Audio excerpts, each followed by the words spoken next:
Oh, look, what a bright and beautiful green, grassy place. I'm sure this is gonna be the greatest castle of all time. I can't wait to get there. Miyazaki, you finally added something good to the game. Oh, look, guys, we're finally here. Oh, it's so beautiful already. I'm sure it's gonna be fine.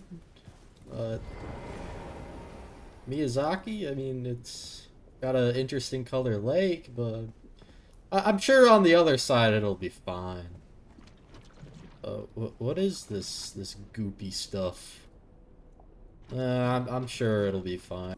Actually, I don't feel so good. I don't know. I mean, what is this? This weird looking frog creature. I mean, is it just part of the lake or oh. Miyazaki, what, what, what is this? This is supposed to be a green swamp. Ah!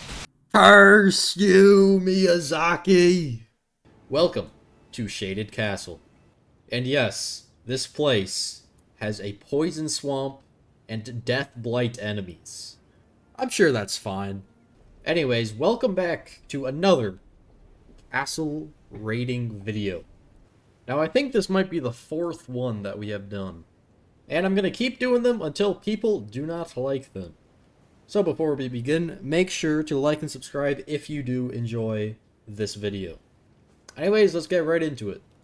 So, in case you have never seen the other videos, the way that I rank castles is I go through 3 different things to see if the castle performs good. Now, those 3 things are location, defensibility, and then reason. Now, the main thing is defensibility because most people like castles for the sieges. So, enough explaining. Let's get right into the first thing that we are going to look at, which is, yes, the location. Now, if we take a little look at the map, we can easily see the castle, because for some reason, this man likes to deceive people into thinking this is a nice grassy area. No, it's poison. It's a poison swamp. Anyways, enough raging. We can easily see that the castle is tucked away in a little corner, that the only true entry point is through a small ravine-like area. And if you don't believe me, well, just look at the place. There are walls on both sides, and the entry is right over there. And if we come around to the back of the castle, then we can see that, well, if you're trying to get to this place through the ocean, you're gonna have to climb up Mount Everest. This thing is really high in the air. Now, just to put location on the map, this castle is located in between Volcano Manor and the capital. So it's kind of tucked away in a nice little ledge there. Now, for most of these ratings, I normally give the castle something out of 10 for each category, and then I put the average as the final score. However, as I'm noticing throughout these multiple castle videos, the location alone at the beginning does not really have a suitable number that you can affiliate to it. You kind of need to look further on into the other categories to see how the location impacts those. So, with that being said, let's move straight on to defensibility. Because what is a castle without a glorious siege? Alright, so first off, let's just look at an overview of this entire castle. Alright, and here's the best that I can do without unloading this entire thing. Basically, there is a main fortress at the top there. A few other small towers leading into that one location. The walls are in a semicircle with a second layer also in a semicircle. Now, because this castle seems to be, well, somewhat sunken into literal poison, it actually does not have any signs of a gate or a way into this place. See, normally, as the player, you would run up this small piece of rock and just simply jump into the castle. But during its peak, the gate would most likely just be near this section. This is probably the most gate-looking-ish place. Because one thing, this is the middle area. Another thing, we can see that the gate is a little bit pushed back. It is not fully brought up to this wall. And that is because, well, archers would shoot the enemy if they are trying to battle ram the gate. But we will get to that later. So this is probably where the gate is. And this would be the only area into this castle. And then once you're in, to get to the second area, it seems that all you have to do is just climb a ladder of a wooden fortification. Now, I simply do not see another way up here, which is, in my opinion, a little bit strange. Because during the prime time of this castle, you would suspect that there would be some sort of easy way to get to, you know, the, I guess you could say, higher class section of this castle. This is probably where either some higher officials or nobles would stay at this castle, because yes, this certainly does have some sort of housing going on here. So I guess my question is, how are the nobles and literally everybody else getting to this part if the only way up is, well, the ladder? And well, luckily, it is not, because it seems like another gate has been sunken into the ground, which is, of course, right here. So anyways, once you get past the second wall, there is a very, very large structure with a few ways to get up there. And yeah, a normal, like, courtyard-ish area. There is another actual gate here. And then around the side is just some sort of storehouse-like area. So now that you know the relative layout of this entire place, let's actually look at some strategical points of defensibility. Or in simpler terms, seeing if this castle would hold up to a siege. So let me lay it out for you. Let's say there is a big army just coming with, you know, a whole bunch of soldiers. That's it. Right? They don't got nothing. They don't have any material. They don't have any siege engines prepared yet. Nothing special like that. I mean, of course they have armor and swords and bows, but yeah, nothing too fancy. So let's see how good they would do. Now, this is where location starts to key into defensibility, because they only have one way to get to this castle. As we showed before, on the map, it is located in a small pocket off of a ravine, with way, way, way too high walls for them to even attempt to climb. They would literally die of starvation before they got to the top. So there's only one entryway, which is this ravine.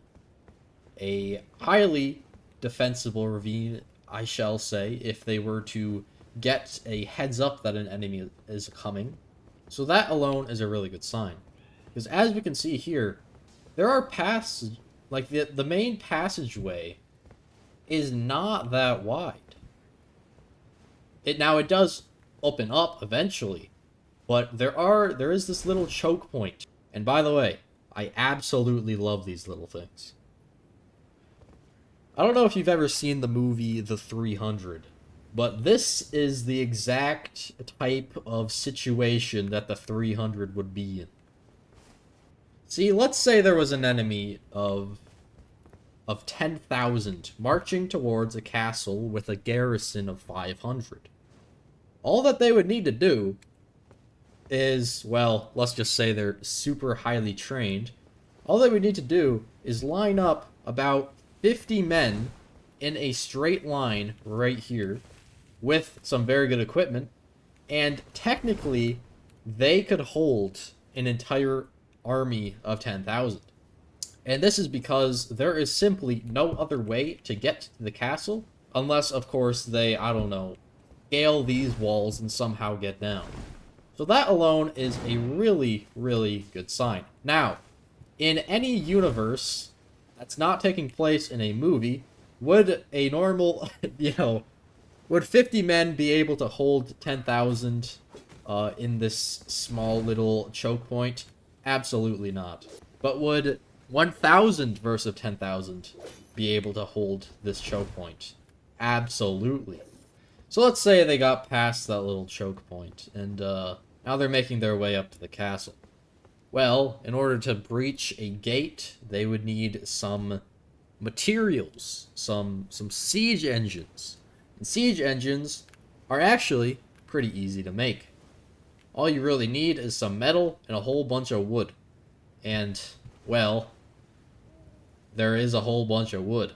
So if you look on the map, there are trees lining this entire place, plus the biggest forest in the game is right here, which is only a few steps away. Now, I'm not saying that should really give a negative to this castle, because what are they going to do? Burn down everything? No, they need the wood themselves. So now let's look at the actual castle walls. How would they defend this place? Well, to be honest, it's not looking that good, okay? I'm going to be fully real with you. A castle like this is going to be really hard to defend, at least for the first wall. See, yes, they do have some good positions. I keep forgetting to look up what these little stubs are called, but these are really good because you can stand behind this, you can shoot through the crack, and you have some good area to get a shot in and then duck behind cover. That is always good to see. You have little things like this where you can shoot at a battering ram while they're trying to do that. That's great. You know, you have a tower here where you can line up archers and rain fire down at the enemy. That is also great. However, look at the absolute size of this thing.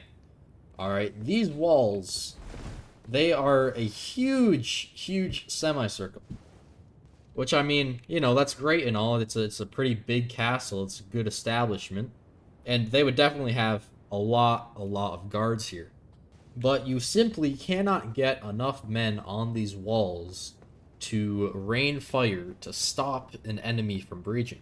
If they got siege towers and even just simple ladders, then the enemy could pretty easily pick out some sort of weak spot and just target that, while also pressuring the defenders to try and, find out where they are trying to breach. They could breach multiple places.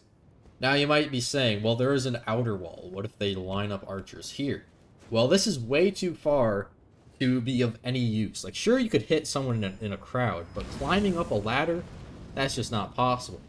Now, if they brought the siege tower over to this corner, sure, yeah, that'll be possible. But this wall is not brought out far enough to protect the overall wall. So I would definitely think that a strong army would breach the first wall for sure. But luckily, this castle really shines with its fallback points, right? Let's say they breach the walls. Once they breach the walls, you are done for it. All the archers up there, they're not going to be able to fend off a charging swarm. That's just way too much. So luckily, they can easily fall back. Now, I don't know if this ladder would be there. I mean, if it even was, it could easily be taken down. So we're not going to consider anything like that. So, it gets breached, right? Game over. But it is not game over yet. Where you can run back to the gate, which is another really high wall of archer locations. So if the first wall gets breached, they can fall back here, which is going to be much harder to actually attack. Because one thing, this wall is much smaller, so there are less spots for the enemy to keep attacking. And these walls are absolutely massive. But let's say they push through the gate, right? They have enough men that they can just keep throwing at everything. They push through the main gate. And now they have reached, well, the courtyard. But their issues still remain because they have not breached the top of the walls. These archers can still rain down fire on them. And the only way up here is through one ladder that can easily be knocked down or burned. So the only way up to these walls are through ladders. which ladders are probably the easiest siege machine, if you even want to call it that, to knock down. Well, let's just say they got it, right? They did it. Good for them.